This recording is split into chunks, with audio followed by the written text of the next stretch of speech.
He'd buried the dream of fatherhood beneath snow and silence, but they came with nothing but names and hunger. $3 changed their fate. One whisper changed his. The mountain didn't give second chances easily. A snowpack lingered even into the spring, reluctant to let go of what the cold had taken. Bears were hungry, creeks were swollen, and the wind still had a bite to it, even as April stretched long across the valley. But the man who stepped down from the freight wagon at the edge of Grafton was used to cold. For years, it had been the only thing that touched him. He stood tall and broad, wearing a coat older than most buildings in town, fur-lined and patched in places where claw or fire had once tested its strength. His boots bore the scars of countless winters, and the wide-brimmed hat sat low on his brow, shadowing the sharp, weathered lines of a face that hadn't known softness in a long while. His name was Heath Camden, and no one in town knew much more than that, just that he came down once every season to trade furs, salt, and roots, and then vanished back into the mountains before the sunrise had warmed the ground. So when he lingered that morning, standing still while the wagon pulled off, heads turned, they didn't know his reason. Didn't they know about the letter tucked into his coat pocket, creased from being unfolded too many times? They didn't know that 6 months earlier, a doctor in Fort Cannon had given him a long stare and a solemn nod after a quiet conversation filled with enough words like scar tissue and won't ever take that it felt like someone had cut something from inside him. Not just hope, but identity. A man who'd once built a cabin by hand for a family that never came now found himself alone in a home with 3 chairs too many. So he came down from the mountain, not knowing what he was looking for, only that he couldn't keep doing nothing. The town's bustle grew louder near the churchyard where someone had tacked up a poster that made his stomach turn. Auction today, not livestock, not tools, children. The church bell rang twice. On the steps, a woman in a grey dress and a too-tight bonnet shouted over the murmurs of the crowd. 3 mouths, all siblings, ages 6, 4, and just barely 2. No ailments, no surviving kin, no charity placements left. Baying here, huddled together like stray animals were 3 children with coats too thin for spring and eyes too wide for their age.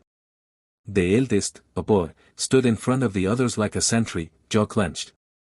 The girl beside him gripped the baby's hands so tightly their knuckles were white. No one in the crowd moved. No one offered a bid. $2 for the set, the woman barked. Anyone? Heath didn't think. He stepped forward and reached into his coat. 3. The crowd gasped, not because of the amount, but because of who said it. The woman blinked. Sir, do you understand? Heath didn't answer. He just walked up the steps, dropped 3 silver coins into her gloved hand, and knelt before the children. The boy squared his shoulders like a soldier. We don't bite. Hayat almost smiled. Didn't they figure you did? The girl whispered, you live in a house. He nodded. Got food? He nodded again, slower this time. Then he looked at the littlest one. She hadn't said a word, just stared up at him. Blinking once, then twice, and then she whispered a name so soft he nearly missed it. But the sound hit him like thunder. He hadn't heard that word in years, not aimed at him, not even in dreams. He looked up at the woman in charge, whose face had palled at, and who now wrung her hands nervously. She's barely spoken in a week, she murmured. No one told her to say that. Heath didn't speak. He simply reached for the smallest child and picked her up. She didn't resist, just nestled her head into the crook of his neck and sighed. The crowd began to whisper. Crazy old man.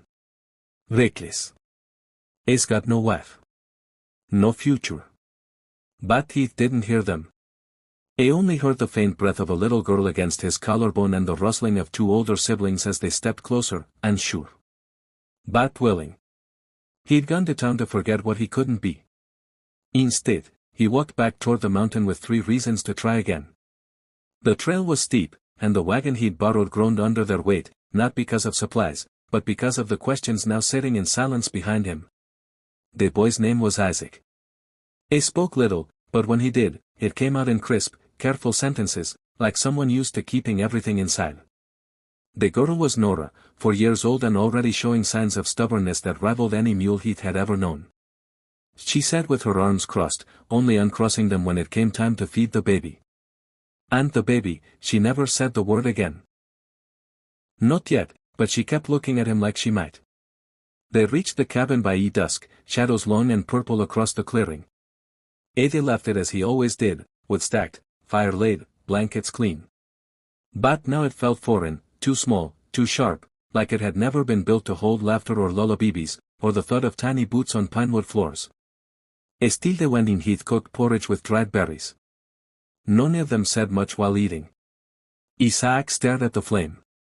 Nora poked at her bowl like it owed her answers. And the baby, she leaned against Heath's side, sticky hands in his sleeve, and eventually drifted off to sleep again with a sigh that sounded far too trusting. That night, Heath didn't sleep. He sat by the fire, every log that cracked, feeling like a question he couldn't answer. He had no wife, no idea how to raise one child, let alone 3. No plan. But he had 3 silver coins fewer, 3 small hearts under his roof, and the sound of a name he hadn't earned, but wasn't about to walk away from. The next morning arrived without warning, sunlight creeping across the cabin like it was afraid to wake what it didn't understand. He'd stirred from his chair, his neck stiff, boots still on, a blanket he didn't remember pulling over himself. He blinked slowly, eyes drawn to the small figures curled together near the hearth, where the fire had long since turned to ash. They were still here. It wasn't a fever dream. 3 children, his now, or something like it. They hadn't run, hadn't cried through the night. They'd simply folded into the cabin like they'd been part of it all along, like they belonged more than he did. He had stood, his knees protesting, and made his way outside. The air was crisp, birdsong threading through the pine branches. He'd built this place with his own hands years ago, when he still thought it would echo with something other than silence. Now it sat under the weight of unfamiliar hope. By the time he came back inside, Isaac was awake, standing stiff and alert like he'd been waiting for trouble. "You're not taking us back?" the boy asked, not with fear, but with quiet defiance, like he already knew what people did when they changed their minds. "No," he said simply, and started ladling oats into bowls. "You eat." Isaac nodded once. "Good, then you help after." Nora sat up, hair tangled like a squirrel's nest, eyes squinting in suspicion. She muttered something about porridge again, how everything tasted like old socks. And Heath almost laughed. Almost. But instead, he slid a bowl her way and said nothing. The baby Lahi, that's what Nora called her, though no one had confirmed it, crawled into his lap again like she'd always been there. She'd barely spoken, just clung to him whenever she could, like something in her recognized something in him. He didn't know what that meant yet, only that her little arms felt like an anchor. And for a man who drifted for too long, he didn't mind being held down. After breakfast, he put them to work. Isaac followed him outside where the goat pen needed mending. Heath handed him a mallet, watched how the boy studied the broken plank, and nodded when Isaac set to work without being told what to do. The kid wasn't soft. He wasn't lazy either. They'd been taught something by someone once, probably their father, Heath guessed, and that meant there was a memory still tender beneath the surface. One misstep and Heath could crush it. He stayed quiet, letting the rhythm of the hammer speak instead. Nora wandered outside next, dragging a broom twice her size. She swept the porch with the fury of a judge, muttering about dust everywhere and boys being no help. He let her mutter, let her stomp, but when she tripped over a loose board and scraped her elbow, he was there before she could bite back the tears. She winced, but when Heath knelt and gently checked the scrape, she didn't flinch, just stared at him. "My papa used to carry peppermints in his pocket," she said abruptly. He had blinked. "I don't have those." She shrugged. "You got oatmeal." "It's not the same, but it counts." That night, after chores and supper, Isaac helped stack more firewood. He had passed him a cup of water and gestured toward the stump near the edge of the clearing. The boy sat slow and stiff. "You got questions," he said. "Not a guess, just a fact." Isaac kept his eyes on the cup. "Where's your wife?" Hayat didn't answer at first. The wind shifted, carrying the scent of pine and earth and something old. "She's gone," he said at last. "Years now." Isaac nodded like he understood, though he couldn't possibly, not fully. "You don't got any other kids?" "No." Silence stretched. "Then why'd you buy us?" Heath didn't bristle. Used let to question him like smoke in cold air. Felt like I had more room than most. Figured that was enough. Isaac stared at him a long moment. Then gave a single nod, slow and solemn, before standing and heading back to the cabin. That night, as the fire crackled and the children drifted to sleep, Heath pulled out the letter again, the one from the doctor, the one that told him he'd never be a father, not by blood, not by birth. He'd read it so many times the ink was starting to blur. But tonight, he didn't feel like it defined him. Not anymore. He folded it once more, tucked it into the fire, and watched it turn to ash. By the end of the first week, the cabin had changed. It wasn't louder. Hayat wouldn't allow chaos, but it was warmer. Nora had claimed a corner of the room for her dolls, which she'd made from leftover kindling and scraps of cloth. Isaac took to carving, his first attempt being a crooked L-looking rabbit that Nora pretended was real just to annoy him. Lai, meanwhile, followed Heath everywhere. From the chicken coop to the woodshed, she was a shadow with sticky hands and the occasional hiccuping giggle. They were adjusting, but then came the storm. It hit without warning, wind and sleet hammering the mountain before Heath had time to shutter every window. The fire struggled, the roof groaned, and somewhere in the middle of the night, Lahi woke up screaming. Hayat stumbled from bed, heart racing. The girl was standing by the fire, eyes wide, pointing at the door. "Someone outside," she whispered. Hayat froze. He hadn't heard a thing, but she was trembling so hard her teeth chattered. Nora sat up next, clutching her doll, and Isaac was already at the window, peering through the foggy pane. "I don't see anything," the boy said. But Heath wasn't taking chances. He grabbed the rifle from above the door and cracked it open. Wind slammed into him like a fist, but he stepped outside anyway, eyes scanning the tree line. Nothing moved. No tracks, no sound. But something wasn't right. He turned back toward the door and found a piece of paper nailed to it. The handwriting was jagged, scrawled in haste, but the message was clear. "They ain't yours. Don't forget it." Hayat ripped it down, heart thundering.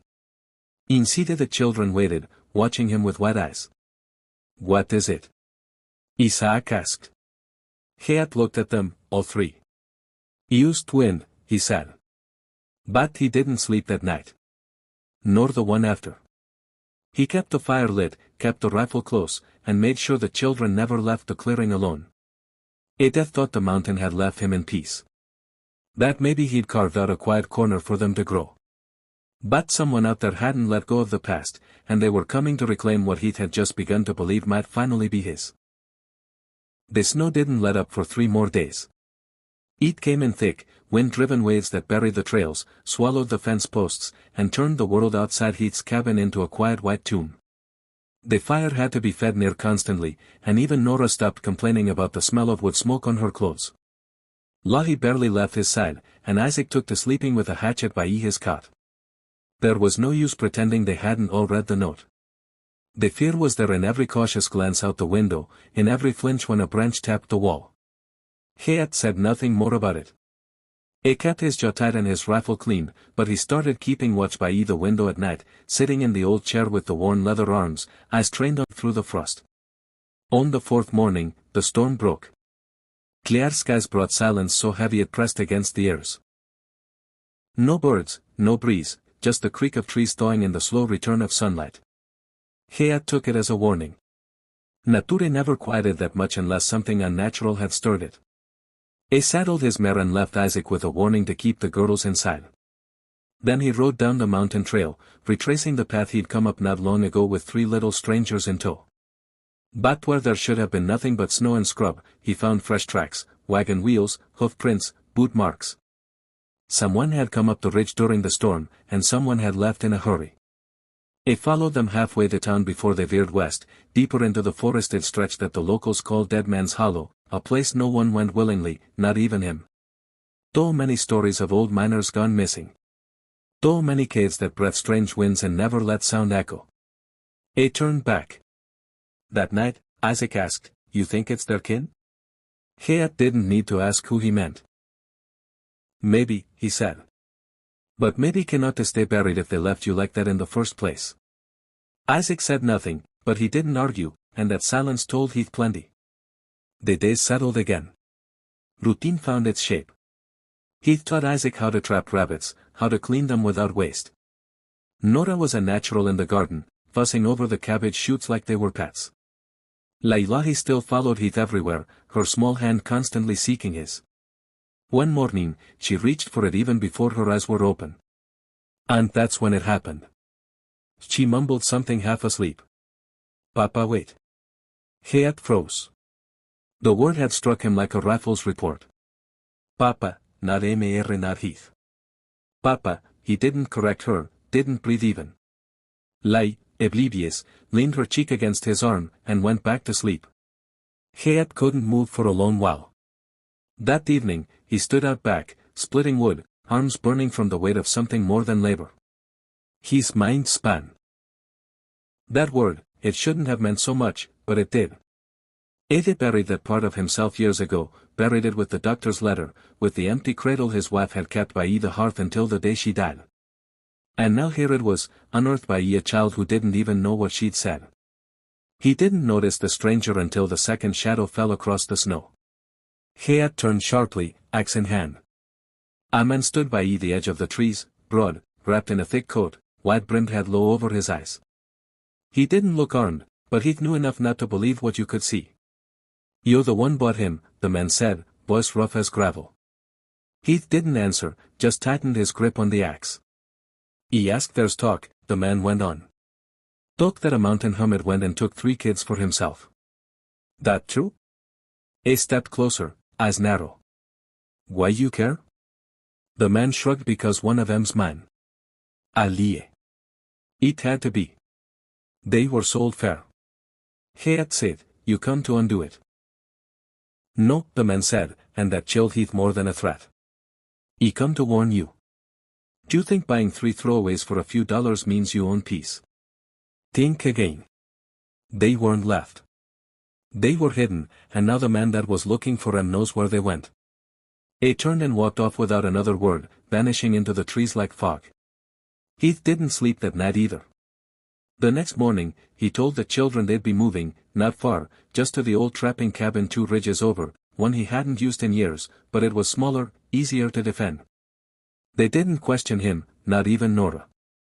Lai held his hand the whole way, and Isaac took the rear, had swiving every few steps like he expected someone behind every pine.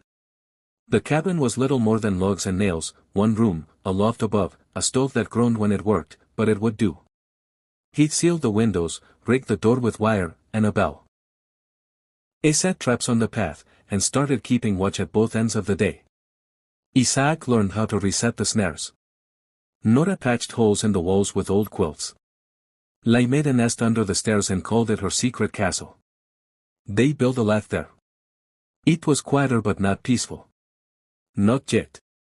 Then one night, Nora came running from the outhouse, pale and shaking. "There's a man in the woods," she gasped, watching. Heath grabbed the rifle and storm lantern and plunged into the trees. The snow had mostly melted, but the earth was soft enough to leave prints. He found them, heavy, deep, pacing in a tight line behind the cabin. No attempt to break in, just watching. That night he sat awake, rifle across his lap, the children curled together in the loft above, and in the flickering firelight, a thought he didn't want took root. What if this wasn't about the children? What if it was about him? They lived in peace for too long. A man like him, broken, barren, tucked away in the woods, wasn't supposed to find something like this. 3 hearts beating near his. 3 voices calling him something like father. Maybe the world didn't like when men like him tried to be whole again. But he wasn't giving them up. Not now, not ever. He took the fire lower and stared at the window until dawn. When the first crow called, he made a decision. They'd go to town, not to live, just to learn, to find out who this watcher was, to root out the truth behind the warning and the shadows. He packed up supplies, told the children to stay close, and led them down the trail. The town of Fern Hollow wasn't much. A few shops, a schoolhouse, a church that hadn't seen a preacher in 6 months. But gossip ran stronger than the river, and Heath knew how to listen without being noticed. At the feed store, he learned a man had come through asking questions. A stranger with a scar on his cheek and a limp. Said he was kin to some lost kids. No one had challenged him. Why would they? Orphans didn't matter much to men with nothing to lose. At the saloon, he learned more. The man's name was Barlow. Used to run caravans between Fern Hollow and Dawson Ridge. Had a reputation for drinking too much and caring too little. But once years ago, he'd had a woman. She died in childbirth. Ada left the baby with her cousin. 2 years later, the cousin and her children disappeared. Hat's blood went cold. 3 children, a cousin, vanished. It wasn't coincidence. It was them. A left town in a hurry. When he reached the cabin, he knew before he opened the door. The children were gone, and the traps hadn't been triggered, which meant whoever took them had known the way. The cabin was too quiet. The fire had long gone out. Cold ashes scattered across the hearthstone. Las doll lay on the floor near the stairs.